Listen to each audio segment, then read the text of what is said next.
ভারতের রাজধানী দুইটা, কয়টা? কয়টা? একটা হচ্ছে দিল্লিতে আর আরেকটা হচ্ছে আমাদের কারণ বাজারে। ভারতের রাজধানী কয়টা? একটা কোথায়? একটা কোথায়? Delhi bacteria, India bacteria, Delhi bacteria, India bacteria. গুলি করো, আমেরিকায় গুলি করো, আমেরিকায় গুলি করো। দিল্লি না ঢাকা, দিল্লি না ঢাকা, গোলামি না আজাদে, গোলামি না আজাদে, ইনকিলাব ইনকিলাব। যদি কোনো ঋণ থাকে আপনাদের কাছে, সেই ঋণ এবার পূরণ করতে চাই।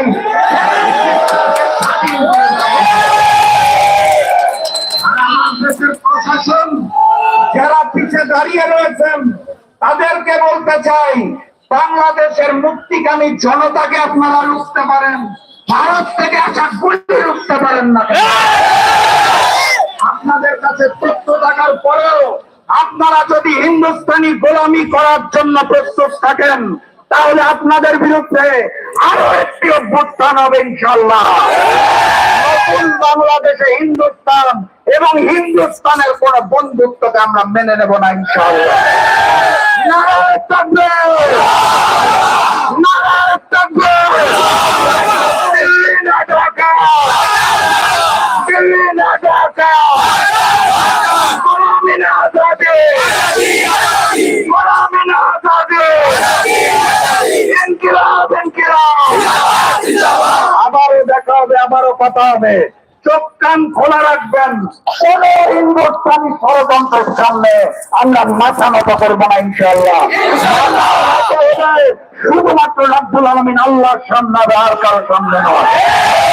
ভালো থাকবেন। বিজয়ের পথে যাত্রা শুরু, জীবন অথবা মৃত্যু। আসসালামু আলাইকুম। অসংখ্য ধন্যবাদ। সম্মান দর্শকের এ পর্যায়ে বক্তব্য রাখবেন আজকের অনুষ্ঠানের অন্যতম আয়োজক, অন্যতম সংগঠক, সাহিত্য বিষয়ক সম্পাদক, ছাত্র নেতা মুসাদ্দেক আলী ইবনে মুহাম্মদ। বক্তব্য রাখবেন ছাত্র নেতা মুসাদ্দেক আলী ইবনে মুহাম্মদ। ও দিল্লি না ঢাকা, দিল্লি না ঢাকা। গুলি করার পরে সেই সন্ত্রাসী কোথায় পাওয়া গেছে? কোথায় পাওয়া গেছে? এর মানে কি এই গুলি কে চালিয়েছে? গুলি কে চালিয়েছে? হাবির গায়ে গুলি কেন? হাবির গায়ে গুলি কেন? হাবির গায়ে গুলি কেন? হাবির গায়ে গুলি কেন? হাবির গায়ে গুলি কেন? হাবির গায়ে গুলি কেন? সংগ্রামী সহযোগিতা বন্ধুগণ, আমরা হুঁশিয়ারি করে বলে দিতে চাই, বাংলাদেশের মাটিতে আর কোন ভারতীয় প্রক্সিদের মেনে নেওয়া হবে না। জুলাইয়ের 24-এ যেভাবে আমরা ভারতের প্রক্সি সেবাদাসী হাসিনাকে খেলে দিয়েছে, ঠিক একইভাবে ভারতে সকল প্রক্সিকে খেলে দেওয়া হবে, খেলে দেওয়া হবে, ভারতীয় দর্শনকে খেলে দেওয়া হবে, মিডিয়াকে খেলে দেওয়া হবে। বাংলাদেশ বর্তমান বক্তৃতা আর কি দেব? পৃথিবীতে যদি কোনো প্রতিনিধি দেশ থাকে, মানচিত্র ভারত থেকে প্রতিনিধি দেয়, যেই পাতে খায় সেই পাতে। সহযোগিতা বন্ধুগণ, আমি পরিসংখ্যান দেখছিলাম, ভারতের বাজেট যতটুকু, ভারতের বাজেট যতটুকু, তার 40 ভাগের 1 ভাগ ওরা বাংলাদেশ থেকে নিয়ে যায়। প্রায় 1,20,000 কোটি টাকা ওরা প্রতি বছর বাংলাদেশ থেকে নিয়ে যায়।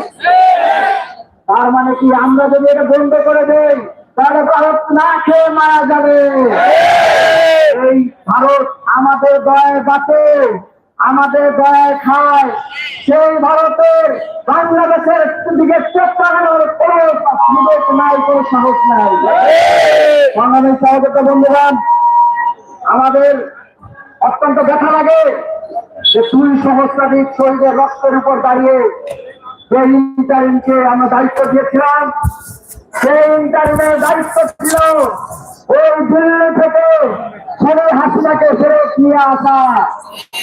কিন্তু এই লোকে যেন পররাষ্ট্রমন্ত্রী হোক এখন পর্যন্ত ইন্ডিয়া থেকে হাসিনা এবং কসাইদেরকে ফেরত আনার কোন পদক্ষেপ নেয় নাই।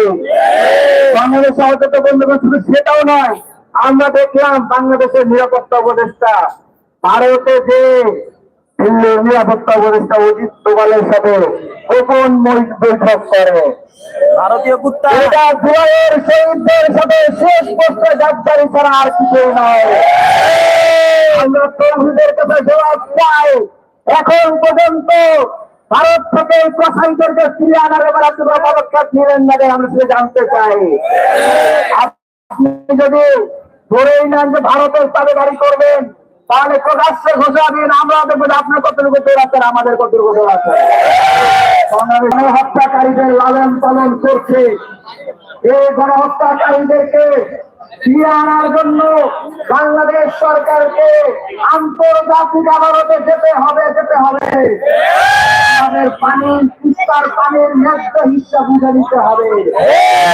সহযোগিতা বন্ধুরা, আমরা আমাদের ইন্ডিয়ান হাই কমিশনের অভিমুখে যে আমরা মার্চ করেছিলাম, সেটা শুধু মার্চ রেখেছিলাম।